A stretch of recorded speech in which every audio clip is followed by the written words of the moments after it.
xiriirka labada dal heer aad u sarreeyo mara xiriir bislaada waaye waxaana muuqata dowladda Kenya iyo dowladda Soomaaliya inay ka go'an tahay meeshii aan joognay 5 sano ka hor 4 sano ka hor inaan dib loogu noqon waxaan yeelaysaa arrintaasna waxaa yeelaysaa salka ku haysaa rabitaanka labada dal rabitaanka hoggaanka labada dal madaxweyne xasan sheekh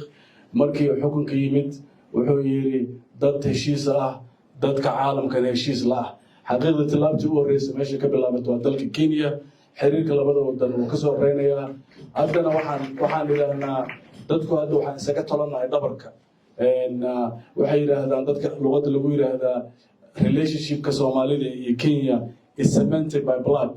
waa dhiig baa isugu darsoomay ehel baa ka dhaxeeyo waa la isla degan yahay waa la isla nool yahay ilaah baa naga dhiga daris adduunka to ka dhamaana daris baan ahaanaynaa marka waa inaan xaqiijinaa darisnimadaas iyo diblomaasiyadaas in noqoto mid adag oo dalkii dadka la isku hayo